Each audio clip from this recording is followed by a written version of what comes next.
Hello friends. இன்னைக்கு நம்ம JavaScript கோடு எப்படி வந்து இங்க இருக்கிற இந்த கோடு எக்ஸிக்யூட் பண்ணுது அப்படின்றத நம்ம பார்க்க போறோம். ஃபர்ஸ்ட் ஆஃப் ஆல் இந்த கோடு எக்ஸிக்யூட் ஆகிறதுக்கு முன்னாடி ஜாவாஸ்கிரிப்ட் என்ஜின்ல ஒரு கால் ஸ்டாக் இருக்கு. ஸோ இந்த கால் ஸ்டாக்ல இந்த ப்ரோக்ராம் வந்து ஆட் ஆகும். இந்த ஃபர்ஸ்ட் ஆட் ஆகிற இது இதுக்கு பேர் வந்து ஜிஇசி குளோபல் எக்ஸிகியூஷன் கான்டெக்ஸ்ட் அப்படின்னு சொல்லுவாங்க. ஸோ இந்த ஜிஇசி எப்படி இருக்குன்னு பார்த்தீங்கன்னா நம்ம வந்து ஒரு பாக்ஸா இதை வந்து டிக் பண்ணிக்கலாம். ஸோ இங்க வந்து ஒரு பாக்ஸ். இந்த பாக்ஸ்ல இந்த கோட் வந்து எக்ஸிக்யூட் ஆகுதுன்னு கன்சிடர் பண்ணிக்கலாம். ஸோ இந்த பாக்ஸை நம்ம ரெண்டா பிரிச்சோம்னா, ஃபர்ஸ்ட் இந்த கோடு எக்ஸிக்யூட் ஆகிறதுக்கு மெமரி அலோகேட் ஆகும். நெக்ஸ்ட் தான் இந்த கோடே வந்து எக்ஸிக்யூட் ஆகும்.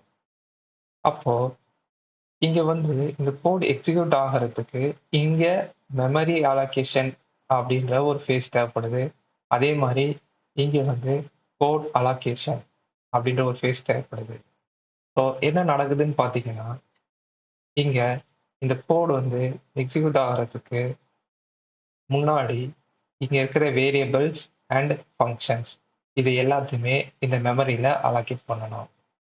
ஸோ அலோகேட் பண்ணணும் அப்படின்னா, இங்க வேரியபிள்னு பார்த்தீங்கன்னா n இருக்கு. ஸோ n வந்து உங்களுக்கு அன்டிஃபைன்ட் அப்படின்னு அலோகேட் ஆகும். நெக்ஸ்ட் வந்து ஃபங்க்ஷன். ஸோ அந்த ஃபங்க்ஷன் வந்து square.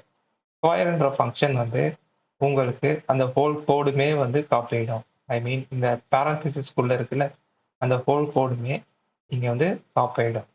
So first memory allocate பண்ணி முடிச்சதுக்கு அப்புறம் தான் கோடு வந்து எக்ஸிக்யூட் ஆகவே ஸ்டார்ட் பண்ணும். லைன் நம்பர் 1ல இருந்து. நான் சொல்றது லைன் நம்பர் 1க்கு முன்னாடியே இந்த மெமரி அலோகேஷன் ஃபேஸ் வந்து கம்ப்ளீட் ஆயிடும்.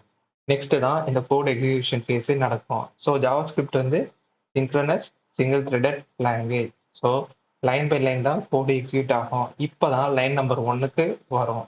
ஸோ லைன் நம்பர் 1 அப்படின்னு வரும்போது n ஈக்குவல் டு 5ன்னு இருக்கா.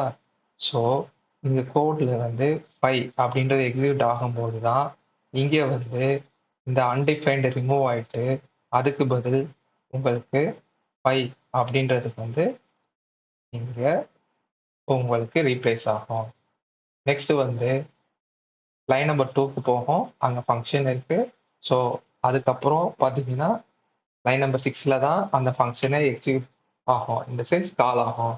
ஸோ ஸ்கொயர் ஆஃப் n nன்றது வந்து வேர் n is equal to 5. So அதை வந்து ஆர்குமெண்ட்டா வந்து அந்த ஃபங்க்ஷனுக்கு வந்து பாஸ் பண்ணுது.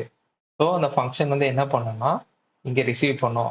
ஸ்கொயர் ஆஃப் நம்னு இருக்குல்ல, அங்க வந்து ரிசீவ் பண்ணும். அந்த பேராமீட்டர் வந்து ரிசீவ் பண்ணும்.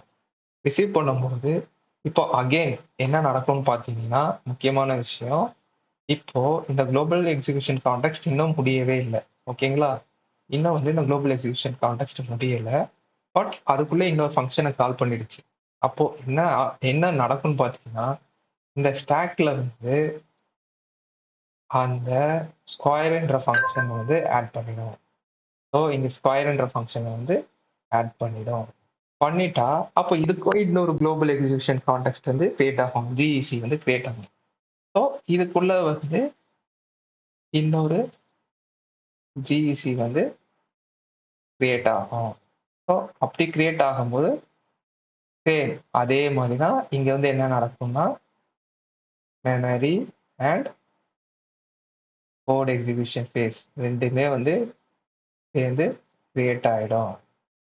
அப்படி கிரியேட் ஆகும்போது என்ன ஆகும்னு பார்த்தீங்கன்னா, உள்ள இருக்கிற வேரியபிள்ஸ் அண்ட் ஃபங்க்ஷன்ஸ் வந்து செக் பண்ணும்போது இங்க வந்து ஆன்சர் ANS அப்படின்ற வேரியபிள் மட்டும்தான் இருக்கு. ஸோ இங்க வந்து ANS அப்படின்ற வேரியபிளுக்கு மட்டும் அன்டிஃபைன்டு இனிஷியலா வச்சிருக்கோம். ஸோ நெக்ஸ்ட் இந்த கோட்ல இந்த பேரந்தசிஸ்குள்ள வேற எதுவுமே இல்லை. ஸோ கோட் எக்ஸிக்யூட் ஆகும்போது லைன் நம்பர் 3 எக்ஸிக்யூட் ஆகும்போது என்ன நடக்கும்னா நம் இன்டு நம். ஸோ ஆல்ரெடி இங்க 5 பாஸ் பண்ணியிருப்போம். ஸோ 5 × 5 25ன்றது வந்து அசைன் கோட் எக்ஸிக்யூட் ஆயிட்டு ANSல வந்து அசைன் ஆயிடும். ஸோ 25 வந்து இங்க அசைன் ஆயிடும். இந்த சென்ஸ் லைன் நம்பர் 4க்கு பார்த்தீங்கன்னா ரிட்டர்ன் ANS அப்படின்னு இருக்கா. ஸோ இதுல 25 அசைன் ஆனதுக்கப்புறம் return ANS. So return ANS வந்து இந்த ஸ்கொயர் ஃபங்க்ஷனுக்கு வந்து ரிட்டர்ன் ஆகும். ஸோ இப்படி ரிட்டர்ன் ஆகும்போது இந்த ஜிஇசி உள்ள கிரியேட் ஆன ஜிஇசி வந்து டெலீட் ஆயிடும். அப்படின்னா இந்த ஸ்டாக்ல இருக்கிற அந்த ஜிஇசி கிளியர் ஆயிடும். இந்த சென்ஸ் வெளியில போயிடும். ஸோ இது வந்து ஒரு ஆன்சர் ரிட்டர்ன் பண்ணியிருக்கோம் இல்லையா? ஆன்சர் ரிட்டர்ன் பண்ணியிருக்கோம்ல, அந்த ரிட்டர்ன் பண்ண ஆன்சர் வந்து இங்க ஸ்டோர் ஆயிருக்கும். 25 அப்படின்னு ஸ்டோர் ஆயிருக்கும். இப்போ நெக்ஸ்ட் என்ன இருக்குன்னு பார்ப்போம். லைன் நம்பர் 7ல எதுவுமே இல்லை. So n equal square equal to 25 return பண்ணுச்சுல, அதை அவுட்புட் வந்து கொடுத்துட்டு அவுட்புட்டாக வந்து கொடுத்துட்டு இந்த ஜிஇசியுமே வந்து இந்த ஸ்டாக்ல இருந்து வெளியில இந்த ஸ்டாக்ல இருந்து வெளியில போயிடும். ஓகேங்களா? ஸோ இப்படி தான் வந்து ஜாவாஸ்கிரிப்ட் கோட் வந்து எக்ஸிக்யூட் ஆகுது. ஸோ இதை பற்றி நம்ம இன்னும் டீட்டெயிலாக ஃபர்தர் வீடியோவில் பார்க்கலாம். ஸோ என்னோட சேனலை லைக் பண்ணுங்கள், சப்ஸ்கிரைப் பண்ணுங்கள். ஓகேங்களா? Thank you friends.